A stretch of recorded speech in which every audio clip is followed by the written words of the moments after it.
Hello and welcome to our practice packet for side, side, side, and side, angle, side, as well as angle, angle, side, and angle, side, angle. I'll probably just separate them both into two separate videos. But anyway, if you remember from the video notes that you should have taken, side, side, side is a way to prove triangles are congruent. Okay, so before we gave you triangle ABC is congruent to triangle XYZ or some other version of this where two triangles were congruent, and we get 6 different congruencies from it. Now, we need to prove triangles are congruent as opposed to giving it to you. And one of the ways is by side, side, side. If 3 sides of one triangle are congruent to 3 sides of a different triangle, then the triangles are congruent. The same goes for side, angle, side, which means 2 sides and an included angle of one triangle are congruent. So if I draw something like this, and I'm not going to put any letters here, I'm just going to mark these 2 sides congruent, and the included angle, meaning the one that is, I like to think of this as like a sandwich, where the S's are the bread and the A is the filling. Same thing happens in the triangle, where the sides are sandwiching the angle, and if I put for instance this, the included angle would be the one between them. These 2 triangles would be congruent by the side angle side by side angle side postulate. Okay, so if we look at some of these are what we call informal proofs. Informal proofs are not 2-column proofs. It's a pretty much mark your diagram, okay, and then determine if the triangles are congruent by any of the postulates that we learn. So in this particular case, we could see, oh, look, we have 1 tick marker, and let's actually change that. Out of dotted line, that's just on my end. 1 tick matches 1 tick, 2 ticks matches 2 ticks, and then 3 ticks matches 3 ticks. So this is side, side, side. So this is the first thing you should do. These are congruent by side, side, side. And then we want to match corresponding parts. So angle A is sandwiched between the 3 tick and the 1 tick. So we could match it up. 3 ticks here, 1 tick here. So we match up L. Look at N. N is between the 1 tick and the 2 tick. So I'm going to put 2 tick markers there. 1 tick and 2 tick is the C. And then by default, it has to be K because it's the last vertex. Triangle ANP is congruent to a triangle LCK. Okay, moving to the second one, or B, I should say. We have a right triangle, and we have 2 tick markers, or 2 sides that are ticked, and then we have the same pattern here. 1 angle, and then the 2 sides that are adjacent to it, or that are literally connected to that particular angle, the sides of that angle are ticked the same tick markers. 1 tick, 1 tick, 2 ticks, 2 ticks, right angle, right angle. Okay, and this is side, angle, side, because if you follow from one vertex around to that angle and then through that same side, we get that same pattern. Through 2 to the right angle, and then through 1. So we can follow that pattern. In this particular case, this is for sure going to be side, angle, side. And the way I like to think about it is how many we have 4 ways to prove. I'm going to just put them here because we already know them. Angle, side, angle, and angle, angle, side. So the way I like to break this down is I ask myself how many sides are actually congruent, how many angles are congruent. And if you notice, 3 sides are congruent, no angles congruent. That's the only one that has 3 sides. This is the only one that has 2 sides and 1 angle. So by default, if there are 2 sides that are congruent in 1 angle, this is the only possibility it could be, but it could still technically be not congruent. Angle, side, angle, and angle, angle, side has to have two angles and 1 side, depending on where the side is. But for now, we're just going to focus on these 2, but I just like to count, okay? So we have 2 sides, 1 angle. We start at B to C to A. So that goes from through the 1 side tick to the angle and through the 2. In order to follow that same pattern, we have to go from E to F to D. And there we have it. Triangles are congruent. Yes, by side, angle, side. And then we fill in the congruency statement. Triangle EFD. All right. So this one's a little weird. This one's a little tricky. We have only two pieces of information per triangle. We have this triangle, PFE. We also have this other triangle, I'm going to do this in blue, RFE. And if you notice, they have an overlapping piece here in the middle. Okay? They both share that side. And whenever you have a shared side, that is the reflexive property happening. I'm going to put an S or a backwards S. This is what is common for showing the reflexive property. So if you ever put an S there, if you ever see me put an S there, that means that is a side is congruent to itself by the reflexive property. Now if you notice, we have one side in the two sides in the red, one angle, and then the blue has two sides as well because they share that side and one angle. So this is the only possibility, side angle side. Is this angle sandwiched between the two sides? It absolutely is in both cases. So this is by side angle side.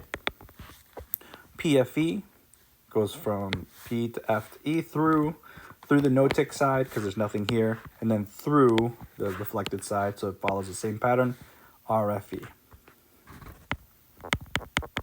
Notice that the triangles are already stated. If that was not there, we would literally have to write triangle RFE. It's already there, so we don't have to worry about it. Okay. D.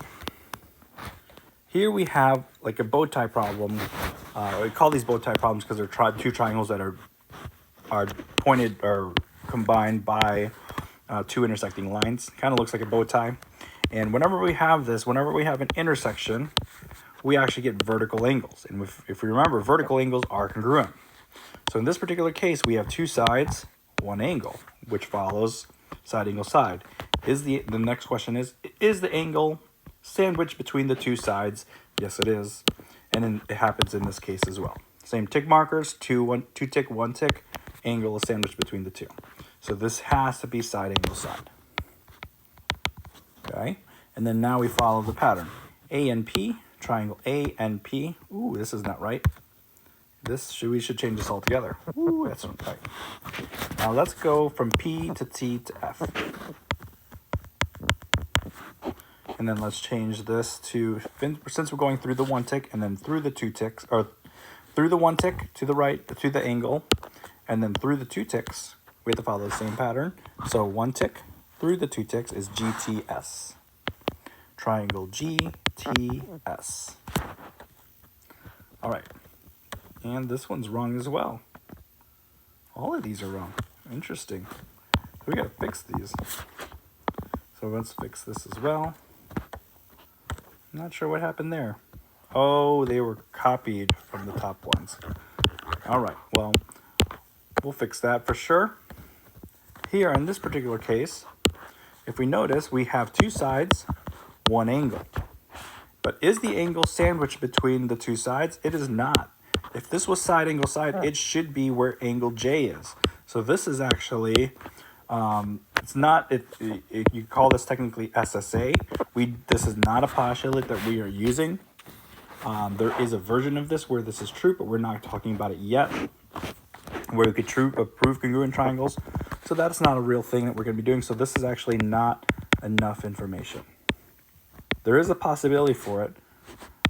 Not enough info or NEI is also fine for me. So this is as far as we would put it. Okay. And then the last one, F. We have a shared side here. If you don't see it, I'm going to highlight two different triangles. Notice that we have something in common here. So when we have that something in common, it's a reflexive property, KO. And then let's actually fill this blue triangle in first. Let's go from O to M to K. Through the one tick, through the two ticks. Okay? O, M, K.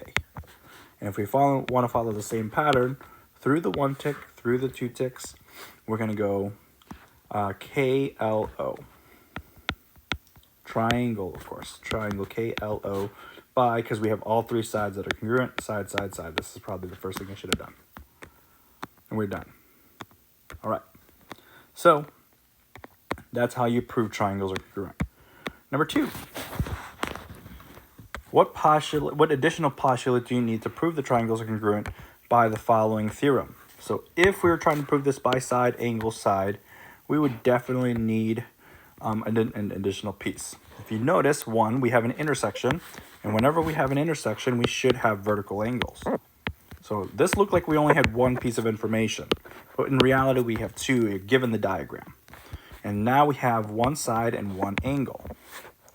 The last piece of information we would need is another side, and that side would have to sandwich the angle, and that is this JI in particular, and IE. So we would need, to prove this, we would need JI to be congruent to IE. Okay? You could put EI, you could put IJ, it doesn't quite matter. So, for B, same thing happens here. We have a shared side here. Hopefully you're seeing these pretty well now. So ZX is congruent to ZX. We have DZ congruent to XY, so we would need this DX to be congruent to ZY if we were trying to prove this by side, side, side. Side angle side, on the other hand, would be different, but we're not trying to do that. And we could say DX would then have to be congruent to ZY. Okay? Proving this last one by side, angle, side, we do have two sides congruent, and then we would have to prove this shared angle in both cases to be congruent. So in order to prove this by side, angle, side, we would have to say angle L is in fact congruent to angle H. Okay? Now this is where we get into the meat and bones of this. Two-column proofs. Two-column proofs require us, our logic and our thinking to take place. So we are going to have a lot of two-column proofs. Some of them are easy. So these are already skeletons, which is really, really nice. And we could definitely do these. So first one, notice that this is partly filled out. And first one's given, and second one's given. So let's state our givens. RS is in fact congruent to UT. We could say RT is congruent to US. And those are already marked on our diagram, which is nice. Remember, always mark your diagram as you fill them in, but since these are already marked, we're good to go. Last, third line, or third statement, should be, well, it's a blank property, which kind of tells us, okay, well, if we look at our diagram, they have a shared side. Mark the shared side, so that means TS has to be congruent to itself. If you want to be cute about it, you can write ST, and this is by the reflexive property. Okay, and now we should also do this along the way. This line 1 is showing a side congruency, so I'm going to put an S there and circle it. So line 2 is also showing sides congruent, and then line 3 is also showing sides congruent. So this is actually proving side, side, side. So this fourth line, these triangles are now in fact congruent by side, side, side. Very much like what we're doing in this part of our with our informal proofs. Except now they are formal two-column proofs. And this is how you would do it. Okay? All right. Number 4, another two-column proof. AB is congruent to DB. That is given. It is already stated here. We have a bunch of other information that we need to fill in. And here is our diagram. AB is already marked. DB is to BD. And then we could also state this. C is the midpoint of AD. Midpoint of AD. That is a given. And then this is pretty clear what should happen after that. If C is really a midpoint, what is it doing? Well, it's breaking up that segment into two congruent segments, which is what is the reason here. And that's showing, we should show that AC is in fact congruent to CD. If a point is the midpoint of a segment, then it divides the segment into two congruent segments.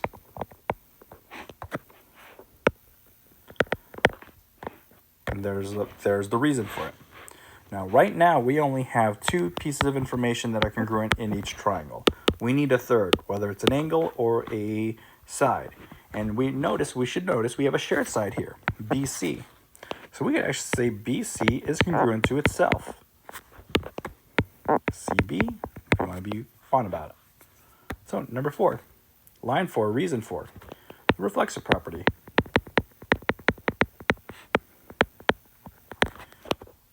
and something I forgot to do, show your congruencies. Sides congruent to a side. Number 3, another side is congruent to another side. Line 4, last side is congruent to another side, and this tells you which reason it should be side, side, side. Okay. Number 5, and there's obviously more here, or maybe we do. AB, and that should say congruent. Notice that there's less and less given. So if you want to give this one a shot, pause the video. If not, just follow along with me. But let's see how we do. AB is congruent to CD. That should say congruent. Given. Line 2. AB is parallel to CD. Oops, I said parallel and I wrote congruent. Given. And we could use this information to prove another piece. Well, using parallel lines, actually I probably should do this. This shows a side congruency. When you have parallel lines, and you could always do this, and then you could always use a color to show your transversal. If you connect 2 colors together, red to blue, that's showing an angle pair relationship. In this particular case, it is alternate interior angles. Alternate sides of the blue transversal, interior angles because they are between the red parallel lines. So these are alternate interior angles. And if we remember, if parallel lines, alternate interior angles are congruent. I'm going to mark this 1 and I mark this 2 because I don't want to write BAD. I don't want to write ADC. I'd rather write angle 1 is congruent to angle 2. Okay? And we could say this because if parallel lines, then alternate interior angles are congruent. Then alternate interior angles are congruent. Okay, so now we have angles that are congruent here. And then line 4, we have the reflexive property happening here. AD is congruent to itself, DA, reflexive property. Remember when I said the reflexive property is going to come back in a huge way, and we're going to definitely know which one is which by the end between transitive and reflexive. Well, hopefully now this is the reason why. Here we have sides that are congruent, and it readily reads for us SAS. It will not always read SAS for us. It might say SSA at some point. Just know that this is side angle side because we have the sandwich angle between the 2 congruent sides. Okay, you still need to look for that. So this is side angle side. And done. Okay, last one. Now this is not drawn to scale, so this looks really funny. It says V is the midpoint of YZ, V is the midpoint of WX. You could actually technically write V is the midpoint of both YZ and VX. It doesn't quite matter. And this is a completely blank proof. So I'm going to fill this in. Statement 1. We don't know how many steps there are. Let's take this one step at a time. V is the midpoint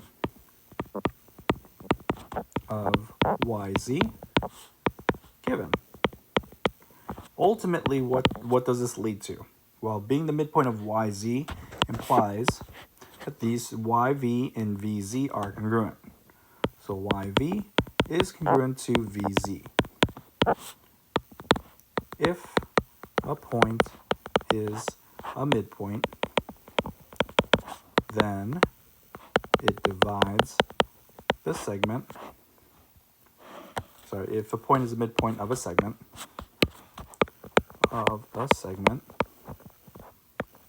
then divides the segment into 2 congruent segments. Okay? Now, if you notice, V is also doing the same thing to WX. So my line 3, this is what I'm going to do. This is a side statement, right? I'm going to actually draw a line here. The reason why I'm doing this is kind of like a paragraph. When you write paragraphs, or when you're writing a paper, you break it up into paragraphs. It's never just one long statement. That's kind of what we could do for proofs. If I wanted to do this on all of these here before, every time I finish a congruency statement, it's kind of like ending a paragraph. And we needed to have at least 3 paragraphs to complete a triangle congruency, because we need 3 pieces of information to prove triangles are congruent. So in this case, I would break it up at 1, break it up at 3, and then break it up at 4, because that's showing all the congruencies, right? Pieces of information lead to a congruency. In this case, 1 leads to the 2 congruency. And if I break it up, I could start a new paragraph, use a new piece of information or the diagram to actually prove something else. So in this case, I'm going to use the second given. Phi is the midpoint of Wx. Statement 3, or reason 3, is given. Statement 4, since it's the midpoint, we could say that it divides the segment into two congruent segments, or in this case, the statement would read, or the conclusion would read, I should say, WV is in fact congruent to VX. And here is where it's nice, because now we could actually say same as number 2. I don't want to write this over and over again because it's a long statement, it's a long if then, and we already wrote it. So I'm going to write same as number 2. This is a side congruency, and I'm going to break it up as if we did another paragraph. Last but not least, we have number 5. Hopefully you recognize this one. This one's a little trickier to do, but we have vertical angles here because of the intersection. Okay? And we could say, I'm actually naming this 1 and 2 because I don't want to name the angle, YVW and XVZ. Angle 1 is congruent to angle 2. Reason: if 2 angles are vertical angles,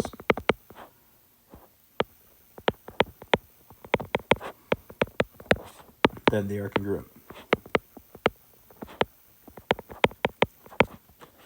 End of the paragraph, because that is showing a congruency, specifically angles, and this is a case where you could say, okay, it says SSA, but in reality, we know that if we look at the diagram, it's in the order SAS. The angle is sandwiched between the 2 sides. So line 6, triangle, this is the proof statement. XVZ is congruent to triangle WVY. Reason: side angle side. And that is how we do 2-column proofs with side, sides, and side angles side.